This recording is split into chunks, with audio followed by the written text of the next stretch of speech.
tight. Nice easy pace. Stay around the outside. Now we're going to do some shuffling to the inside. Tummy's tight. Parallel feet. Don't toe out on the knee foot. Good job. You get to your starting spot. We're going to rotate to the outside now. Shuffle to the outside. Parallel feet. Tummy's tight. No rush. Worry about form here. Careful on the line there. Good. Karaoke. Stay to the outside. Yep. Throw those arms. Don't hit the person next to you. Good job. Tummy's tight. Again, try to keep your toes straight ahead. Watch the left. Good. Now switch to the inside. Karaoke. Good. No rush. No rush. Stay at a nice steady pace. Just to warm up. Get to the front. We're going to do high knees. Elbows at 90 degrees. Ready? Go ahead. High knees. Touch. Touch. Touch. Touch. Touch. Try to move your knees to touch your hands. Don't rush. Don't worry about going forward. Just go up. When you get to the very beginning again, you're going to do butt kicks. And now butt kicks. Knee thighs pointing straight down. Tummy's tight. Stand up tall. Go, go, go. Get your butts to your heels to your butt. When you get to the front, we're just going to jog it out nice and easy, and we'll get started after that. Nice jog. Nice deep breaths. When you get to the front, we'll stop. Alright, good job. Alright, good. Alright, one leg, making sure you don't go to the next jump until your leg is completely still, trying to keep that knee from keeping it from buckling in. You want that knee ideally to land over the second toe. This is your warm-up round. After this, we're going to go into double squares, but just for simplicity, we'll stick with just one leg so you can just run around. I'm using the mirror for feedback. So now you're just going to go one leg, then go to double squares, making sure you completely stop before you go to the next one. Good. Landing with a bent knee and try to hold that bent position. Now the most advanced level, what we're going to do is going to be 2 squares forward, 1 square back. Yep. Pause before you go back. And back. Hold it. Good. Staying with the bent knee. Back. Good. And back. Go ahead and begin. And what you're going to be focusing on is we have the towels under your waist, not under your butt, so that you're pressing firmly on the mat with your abs by rotating the pelvis backwards. This is the beginning level over here where you're tapping very close to your butt, and the opposite knee stays close to your chest. As you get stronger, you can tap further away, and you can see how Paige here is tapping a little further away, but still able to keep the towel firmly beneath her waist. The further away you tap, the harder it is, and the hard part is when the leg is going down. And this would be the furthest progression. So often I see people trying this way too soon, and their backs are arching. So this is where that's would be the goal to get to this level. And we'll do this in the full amount of time that I did. Wall sits, this is just an extended wall sit. Just going to sit on as smooth a surface as you can with your knees and your hips at 90 degrees. Not leaning on anything, and we're going to do this with our increased amount of time as your tolerance increases. Once you get really good at this, what I usually do is I take a weighted ball and I give that to an individual, and they try to toss it to each other and catch it pretty close to their hips, which just adds that contraction and need to get stronger in that position, just like that. So if you look as the video is showing, as you get closer, you'll see that the hips and knees are at 90 degrees. Let's just make believe we're towards the end of this set. I'll take the ball back. And when you're getting out of this position, it's to push off the wall with your hands so that you're not aggravating your knees. This is not the purpose of the exercise. It's just to be staying in that position. And that's that exercise. Lateral raises. And we may start with this for a couple of sessions or not, but then we're going to alternate those with now flexion, which is coming forward. And you always go up a little quicker, down control, up a little quicker, and down control. And then you alternate. Good. Keep going. What you will see sometimes when somebody's getting tired is you'll start to see them lean back. So we want to engage the abs and not have that happen. I'll add variations to that. So in addition to using maybe a heavier tube, they'll also come out, in, and then they're instructed to lift and get their palms straight up, and then control it down as if they're lifting somebody. So out, in, lift, and down, control. We may also alternate that with this. Come in, one arm left, other arm left, and then down. Start to do the airplane test, which is really great for core. We're going to bend at the waist, trying to keep the pelvis level. You're not in an arabesque, so you shouldn't see any arc here, so drop your chest a little bit more, flatter. Good. We can sometimes use a clipboard here or something to show that they're tilting. You want to have that level. And now you're going to bend the balancing knee, bring your hands together, and before you stand up, the arms come out again. And then you hinge back up without coming out of an arabesque, you come back up. And then once you've done that, you try it with the other leg. And you keep alternating. So there's no rush here. Get your chest down so you're not in an arabesque. You want this to be nice and flat. And then to get to the ground, you're landing the airplane flat. You don't want the chest to go down. You want the legs to stay up without the pelvis changing. You come back up, and then you hinge back at the waist. Perfect. Crunches, again, we have the towel at the waistline. And when you first start out, we're just trying to hit a goal of continuing through the whole set of just going straight. You want a little daylight under the shoulders. She's not going forward as much as she's going straight up a little bit. Again, we want that back flat while she's going back down. When you get good at this, then we're going to start adding a right rotation, left rotation, middle. Right rotation, and notice the rotation is very subtle. Middle. Perfect. All maintaining this flat. Thank you. The most difficult of all the exercises is the one that hurts the most, so to speak, and she's going into the lateral loop walk. You burn right in the hip muscles here. There should be no stopping. Go back and forth. It doesn't matter the distance we use. Go as far as you can within the space given. Try not to bring your feet close together. The things we're looking for to not happen. We do not want the toes to be pointing out at all. They should be in parallel, and the shoulders shouldn't be moving at all, and the abs are contracted and maintaining a nice and flat tummy.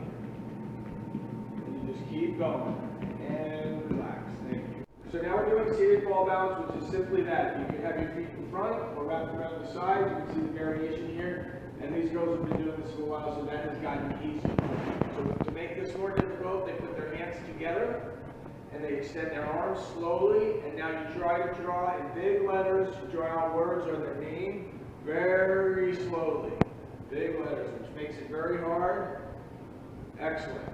The next level of progression for here would be, we're going to try to get them up on their knees. So you can stop, make sure you're by the bar when you try this.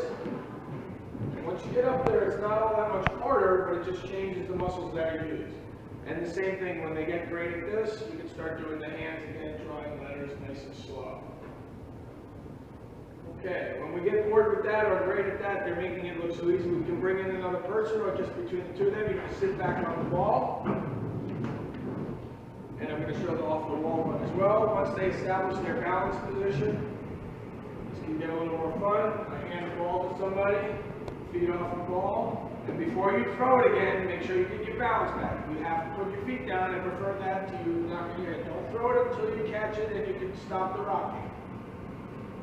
Get your balance before you throw it again. It's very hard to balance yourself when you have two hands on the ball. Good, and I'm going to show you one other variation. Take your back and face to the mirror, sitting on the ball. And if you don't have somebody that has a catch with you, you can throw it high on the wall and catch it and get your balance back before you throw it again. Perfect. Thank you. Draw a jump, and you just continue to start where the cross tee line is. We're measuring from your toes to how far you can get. The things that you want to not happen, which on that one actually wasn't great on the takeoff. Go in and you don't want to see your knees buckle at the takeoff or on the landing. Much better. And you want to be nice and quiet when you land with a nice soft knee bend, and she's using her arms to get greater distance. Good. And now let's use all we got. Let's go for a good one here. Don't let the knees buckle, and let's try to land in parallel. Get as far as you can go. Good. Exclusively for the dancers, but it can't hurt to learn this. What we're trying to keep for core training here is we're trying to keep the pelvis completely still. We don't want to see the right side giving in at all. Where you should not feel any pressure, you can cheat by letting your knee buckle in or your arch collapse in. So she's working very hard at that. The band is at the very tip of your toe that's doing the turnout. After we do that for a set of time, we're going to tell you to now bend the knee that's turning out, but still maintaining all the correct posture. And now you feel a little deeper or a different muscle group working. And you want to Try to get out as far as you can without feeling excessive pressure on the inside of your knee or the inside of your arch. Perfect. Plus, this is to help make a nice smooth contour here when they're dancing. You don't want to see winging of the scapula. So the perfect form is a nice straight body here and a nice round out there. The elbow bend is not critical. We're really just watching the shoulder blade. And this feels too easy, like you could do this forever. What we can do is get a little lower down on a step to get towards the floor. And you could try this level, again, making sure we're not getting any winging here, meaning this shoulder blade flipping off of the back. And then if that's too easy, we can then go down to the ground, and we're going to use the same form. And if you notice, the grip of the hands are a little more narrow than normal push-up because that allows you to protract or reach far out and get a right nice rounded shoulder. And thank you. And then one of the variations to this we're going to add is you can grab one of the thicker bands, and you're going to put that around your back of your shoulders. Grab the band, and then you're going to do the same motion as the push-up. And reach. So it just changes gravity a little bit and gives your arms a little break from being all the way down against gravity. And again, you're watching for that nice contoured shoulder here. And the important part is the reach. That's it. What is most important about this is to not go to the harder level until you've mastered the beginning level. This is the beginning level. Notice she's not trying to sit up until the butt is on the ball. Same thing going down. You want to also make sure that you stay flat and that the butt stays up the whole time. You don't want to have to correct that too much. When you're walking out and up with the feet about shoulder width apart. Now we're going to add a level of complexity. Once she's in that position, she brings her feet together.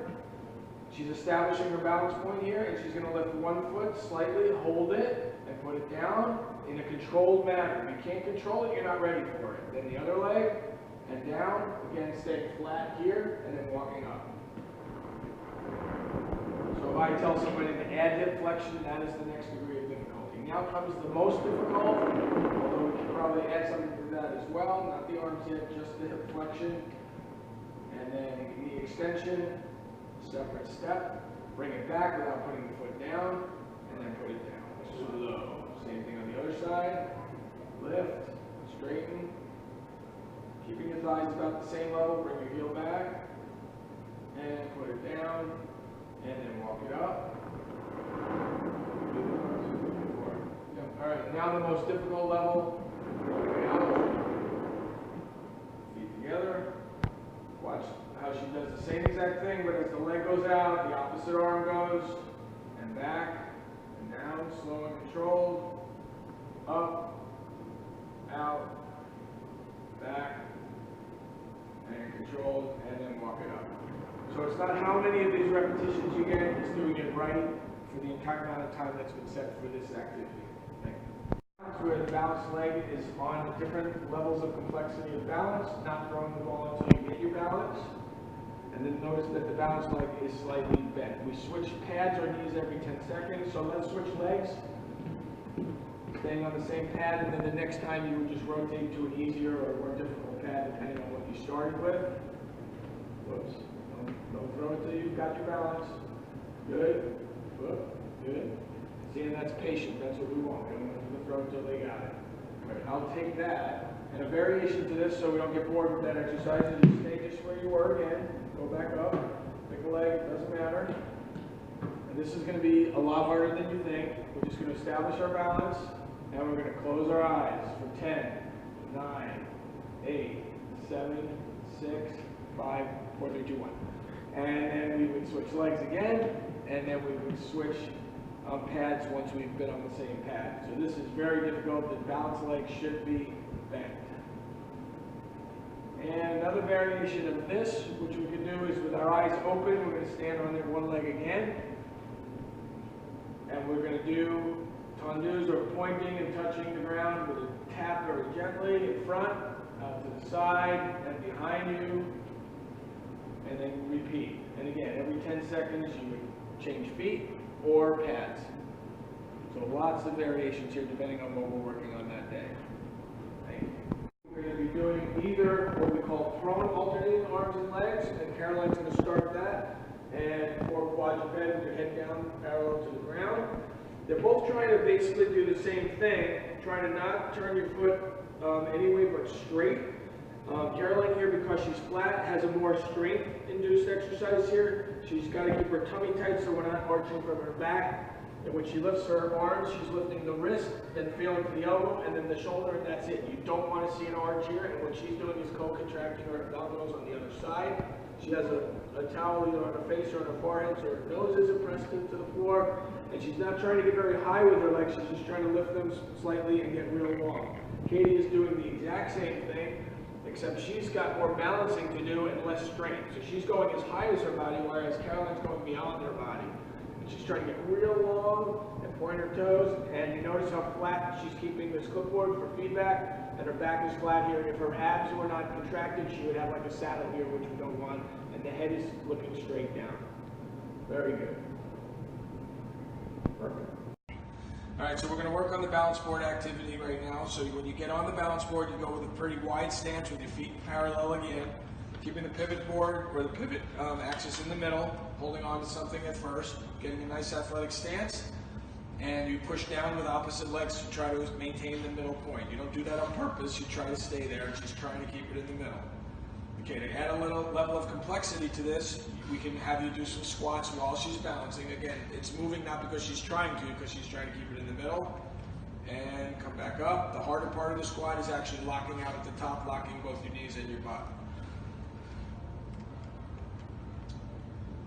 Excellent. The next level of complexity would be to do the same progression except bringing your feet in closer.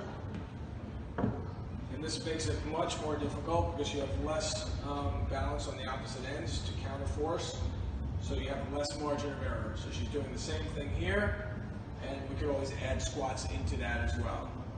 Now, after she does that, the next level of complexity, which I strongly encourage holding on for, which you're going to do today, is to get into a tandem position.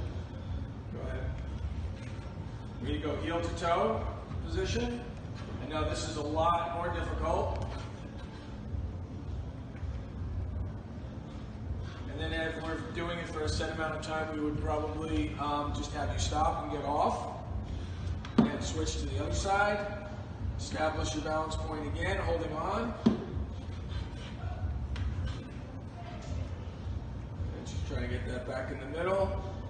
And we haven't been here because we've been on break for a while, but if you're really, really daring, you can try to switch at the same exact time without even getting off, which is tricky, which you can't do unless you're in the middle of the board.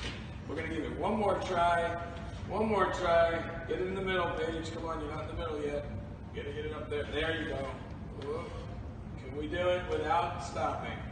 Pressure's on. Atta girl. All without a helmet or lifeline. Thank you.